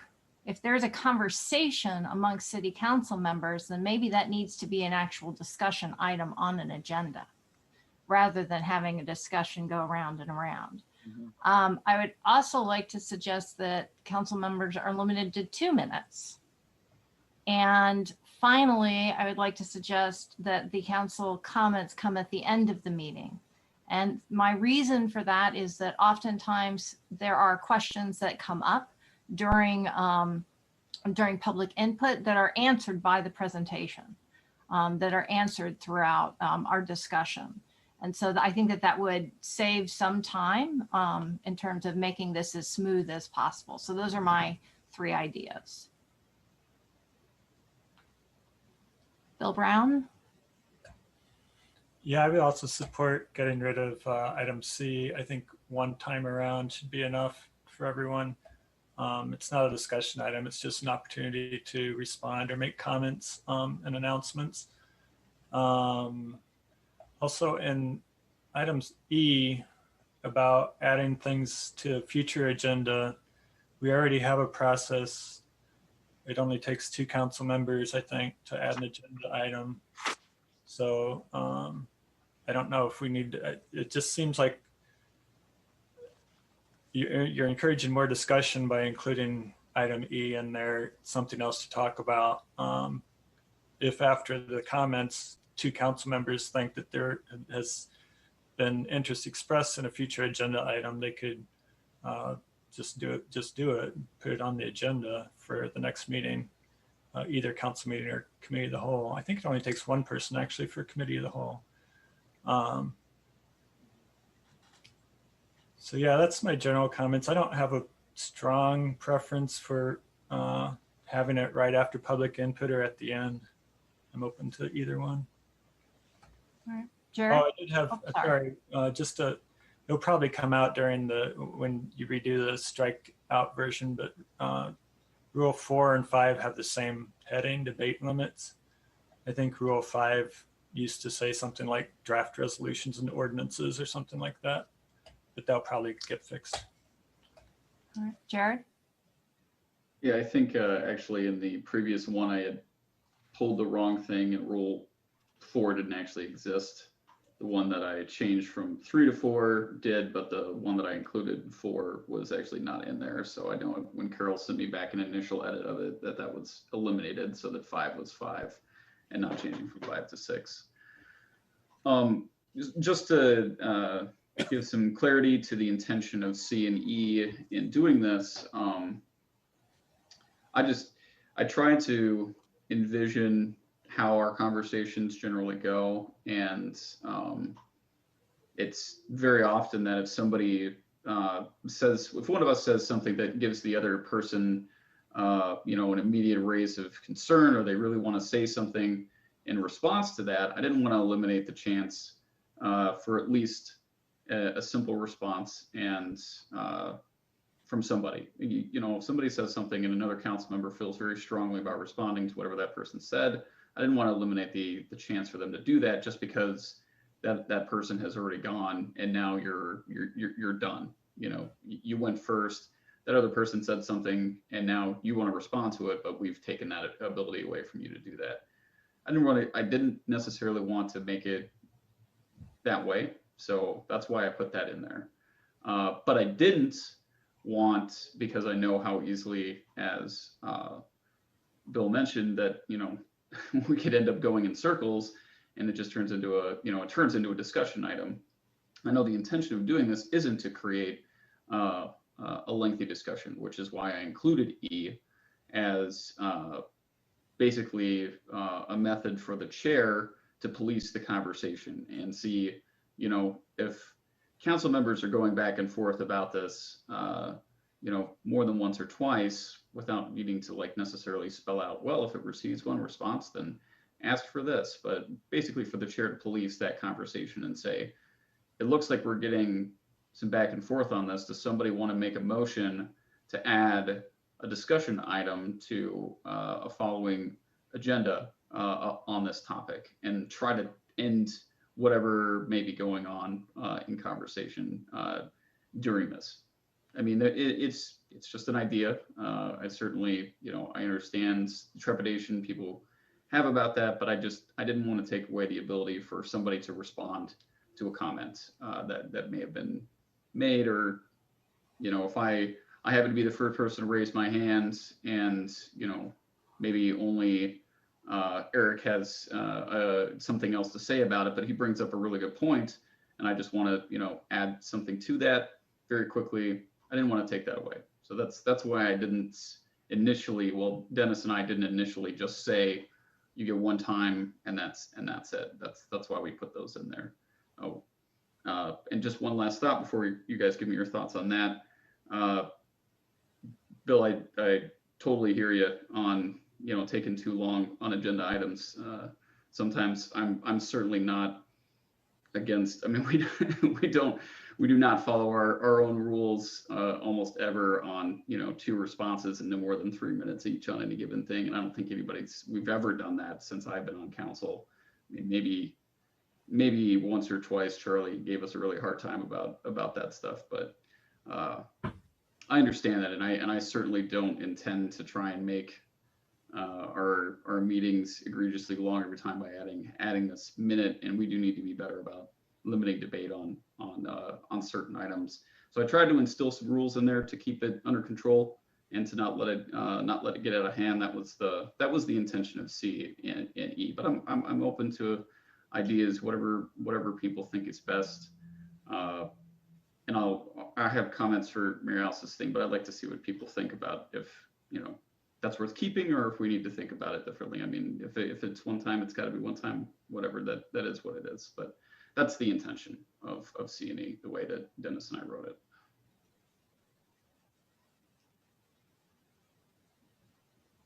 Bill?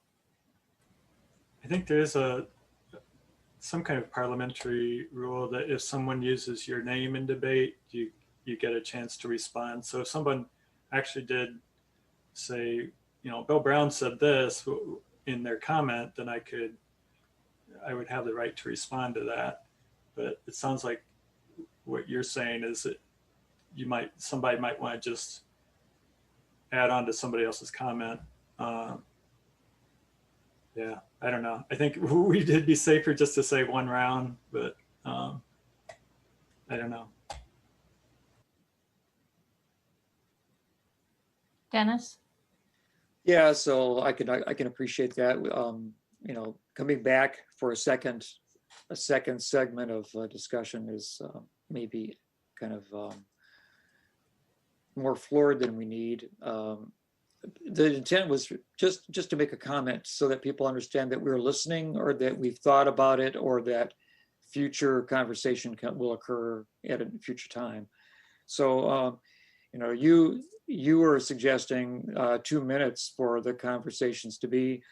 We were saying 4 minutes because maybe if we just took each 3 minutes on these replies, because they're supposed to be brief and succinct. We're supposed to be able to pull our thoughts together in a more concise way than to wander. And we're not trying to fill up the 4 minutes like some individuals do during public comment. So maybe 3 minutes, and then if you have any more to say, you're going to want to say it during a conversation at another meeting, or develop your thought and bring something more concise.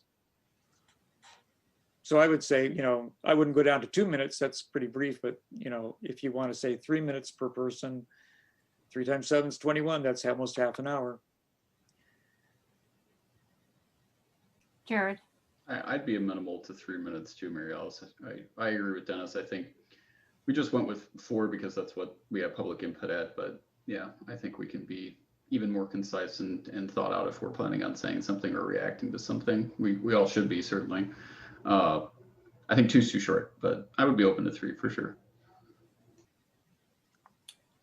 I mean, thank you for that. I appreciate that. And certainly not everybody's going to want to speak at every meeting. I do watch city council meetings from Champaign, and occasionally there'll be 1 or 2 people at city council who will have a comment, but not certainly the whole city council doesn't comment every single time when it's on the agenda. So I can appreciate that at max, it should take around 21 minutes, 25 minutes, give or take. And I understand the thought that having the ability to respond quickly if somebody says something that you think is not quite right or you strongly disagree with. I'm just trying to figure out how to incorporate that so that it doesn't become that round and round going back and forth, because I do think that, I mean, the option there is, well, this is a broader conversation. So perhaps having a minute, and now you're up to 4 minutes. 1 minute, somebody can respond if they want to respond. Otherwise, we move on. That might be an option to keep that to a minimum. Dennis? And if the item is actually on the agenda and people are speaking to something that's going to be discussed later on, that should also alleviate some kind of conversation during this topic period, because we can always, make comments and address questions that come up if the topic's on the agenda, which is going to follow this section. Right. So we can address those items on the agenda themselves. Yes. Bill Brown? Sorry, Bill Colbrook. Jared, I appreciate your comments from earlier, and since I invoked your name, it's going to give you a chance to respond. But I just think that you make a good point that if we have a rule that we're supposed to follow, we should be following them. We have asked a lot of the citizens of Urbana and the surrounding communities to limit their comments to 4 minutes, and we've made kind of a big deal of that. I think at minimum, what we should be doing as a council is be following our own rules. So if for whatever reason, we as a council have gotten away from our own rules and things have gotten kind of lengthy, we need to reread this section and kind of limit our comments and be a little bit more efficient in our comments so we're at least following our own rules. Jared? Yeah, I don't disagree with that at all. And, I often wondered that when I got on council, how it would go, having known that and having had Charlie Smythe pointed out to me, because Charlie was always somebody who that bugged him that we didn't follow that rule enough. But one other thing that I'd like to get clarification from folks on, I know Bill Brown said he didn't really feel strongly one way or the other. And Eric, we haven't heard from you yet, so you should chime in. It's about placement on the agenda. I still feel strongly that this should come after public input rather than at the end of the agenda, because I think the primary intention of this, at least from Dennis and I's perspective, is that we are recognizing and engaging as much as we can in a reasonable sense without entering open debate with people who've made public comment. I think that was his intention in supporting this initially, and certainly as my I see the importance of that. I think it's also important for council members to be able to bring up issues, but I think that's secondary to being able to, I hate using the phrase engage because it's not really engagement, but a recognition of an issue that may be brought up. And, when we've got complex agendas, we've gone through 10 other things, none of us may even remember that somebody said something we wanted to comment on by the end of the meeting. And so I still feel strongly that it needs to come directly after public input, because it can also set the tone for how we approach things as the meeting goes along as well. Reacting at the end of the meeting, and oftentimes, as our meetings have been, that we run out of time. I just feel like we're going to find ourselves in a situation where we get to that point, and it's like, well, now I get the chance to say something, but it's 10:58, and I've got it's got 2 minutes, and we can't even get into it. So anyway, that's just my thought on that as far as placement is concerned. Eric? So I obviously I'm new, so I'm just listening to this conversation mostly, but the question in my mind is, what is the problem we're really trying to solve? And, Jared spoke to that a little bit, but I believe Dennis mentioned that in the past, it was more common for council persons to reply or give their comments about a public comment in more real time. And I'm wondering what's changed? Is it because people have chosen, for whatever reason, not to make comments as frequently, in which case maybe this doesn't really solve that problem? Or is it something about the online format? I'm a little confused about why this is going to solve the problem and what exactly has caused the problem, if people have thoughts on that. So I just want to jump in here for a second, because early on, in my tenure, when I was running committee of the whole, I remember having somebody come up and, council members had questions, and Dennis, you called point of order on me, and you said, public input is not a time for questioning the person or giving our comment. Public input is a time for us to listen to the public. And so I followed that rule after that point of order was called on me. Now, to say that other people didn't follow the rule, it of course happened. But the intent of public input was to allow public to provide input to us. That was what explained to me in the beginning. Jared?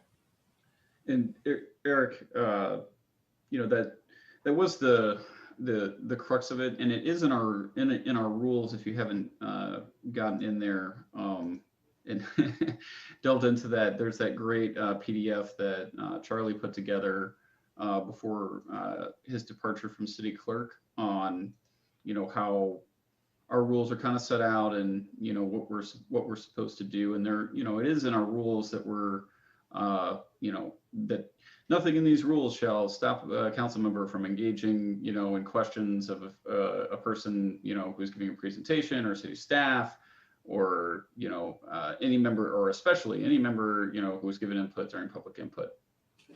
However, I think the intention of that part of our rules has kind of gotten washed away in, the era of COVID and how we're handling meetings now. And even at the time, it was always kind of foggy, how that really was supposed to be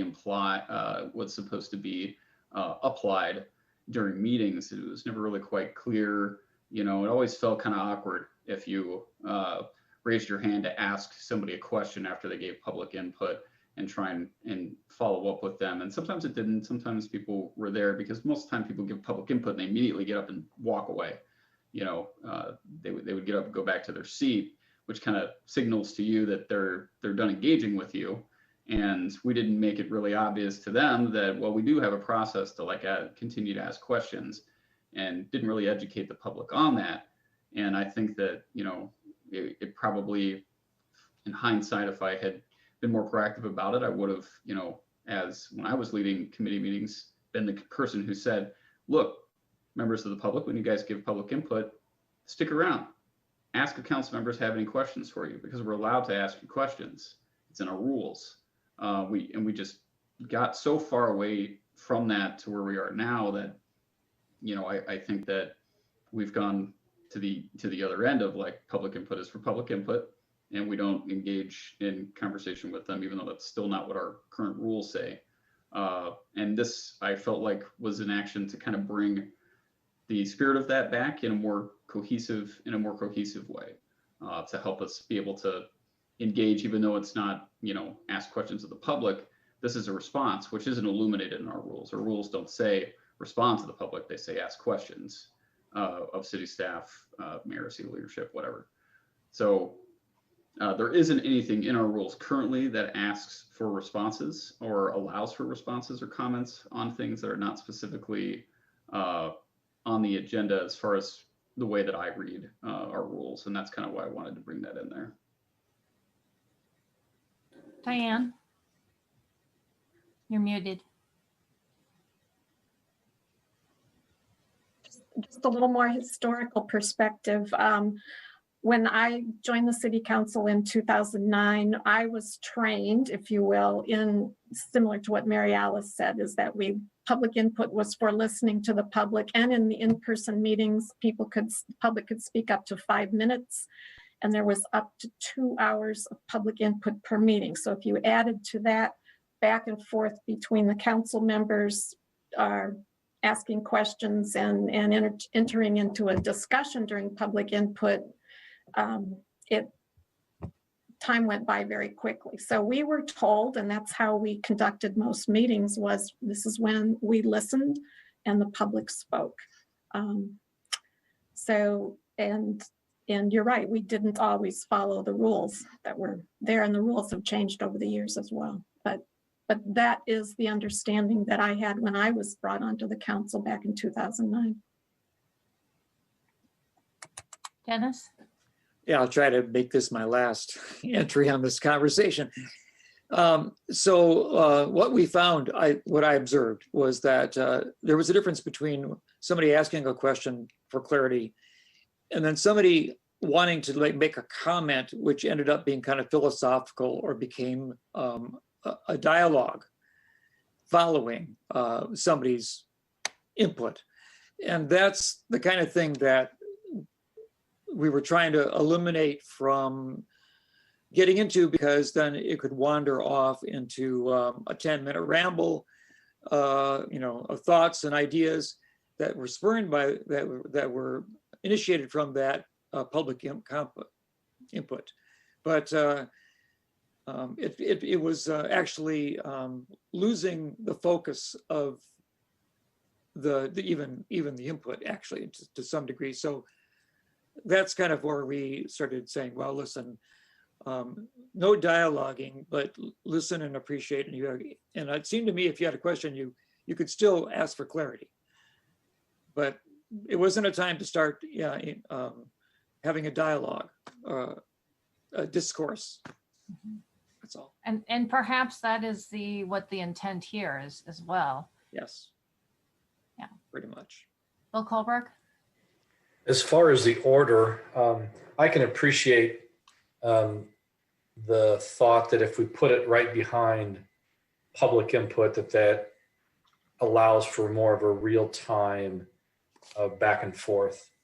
However, if we put it there, then we will be taking critical votes at 10:58 p.m.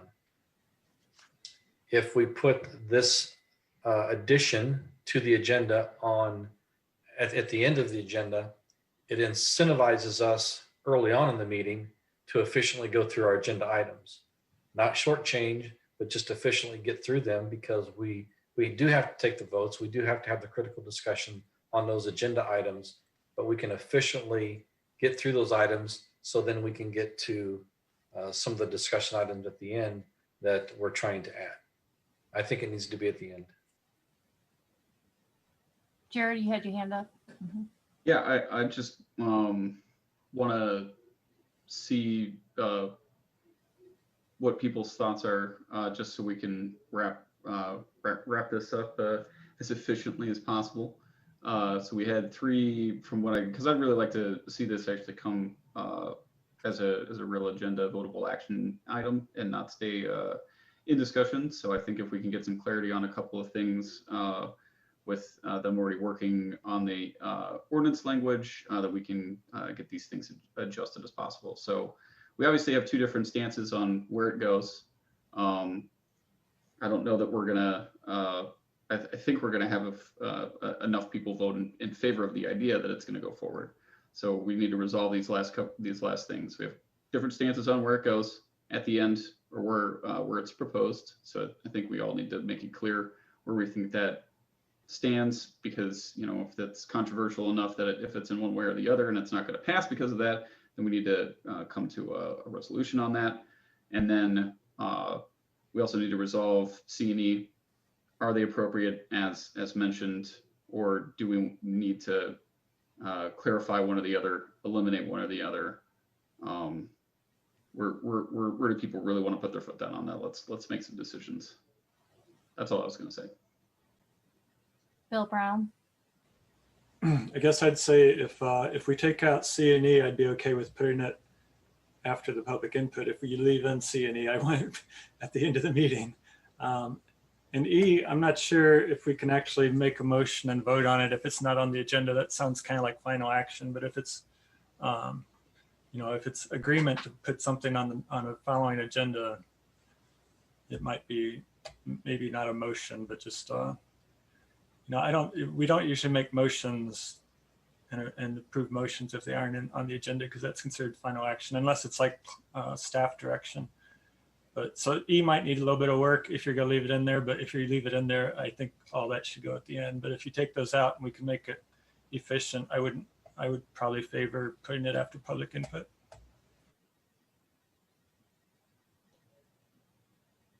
Dennis, Eric, what are you guys' thoughts? Yeah, I can do it. Oh, Sean, right. Dennis. All right, so I'd go with 3 minutes max. I could almost see now 2 minutes from the concerns that have been brought up, but all right, 3 minutes max, and keep it after public input. I think if it's at the end of the meeting, the reply will be kind of pointless by then or diffused, and yeah, we're going to be too tired. It's not a time when hardly anybody's listening anymore. So a lot of the audience will have stopped watching Zoom. So at this time, I'm with the following public input, but before staff report. Eric. I think the council meetings have to focus on the business of the meeting, which is voting on the resolutions. And so I think I agree with Bill Colbrick that at least for the council meetings, they should go at the end. The comments, we might try it right after public comments for the committee of the whole. I guess we could try these out, and they could always be revised if it doesn't seem to work very well. So my thought is that I feel like we should get rid of E, and I feel like we should allow one person to comment for no more than a minute if they want to respond to what somebody said. That gives you a little bit of time, but also it shows you if there's multiple people who want to comment, then those people can say, okay, this is a broader conversation that we need to have at an official meeting.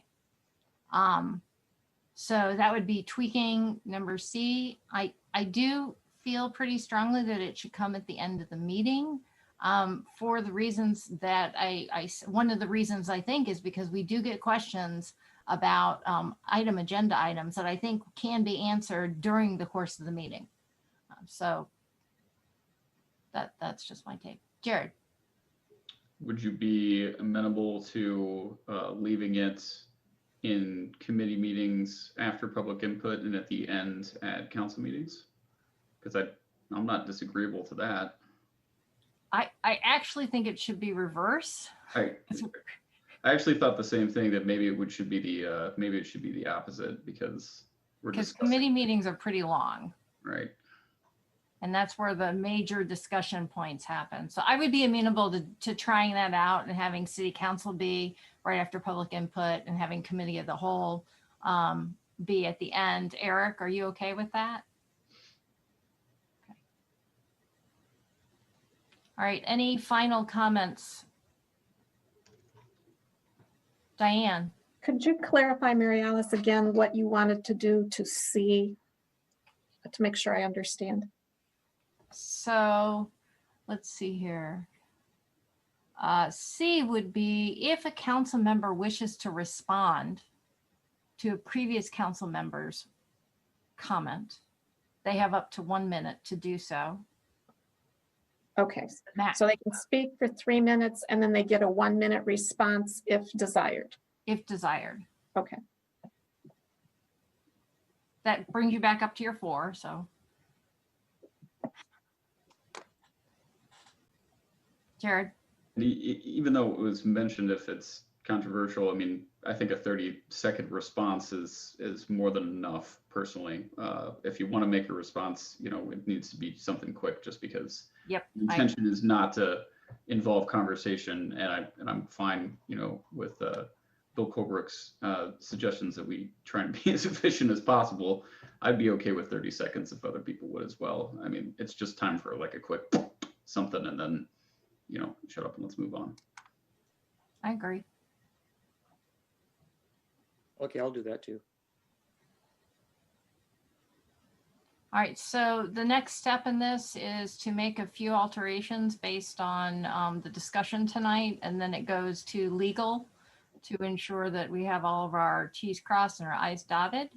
And then at some point it'll come back to the committee of the whole. I believe that's kind of the order of operations. Yep. Okay, this is your final chance to give comment on this, because this is the last item on our agenda. Okay, well, Jared. Diane, did you catch, can we just do a quick summary of everything you've got on there for adjustments?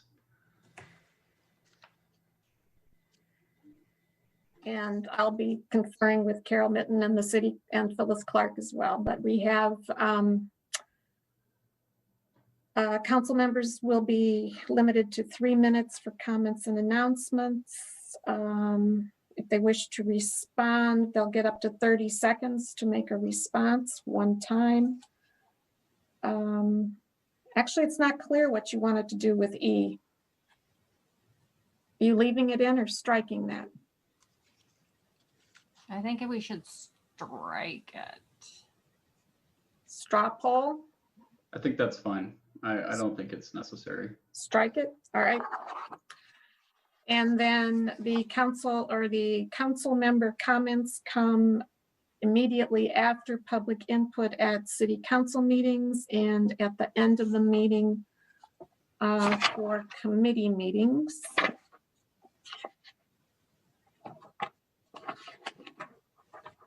And then rule number 5 is going to be titled draft resolutions rather than debate limits. And then again, we'll come back with a strike through underlined legal version of this.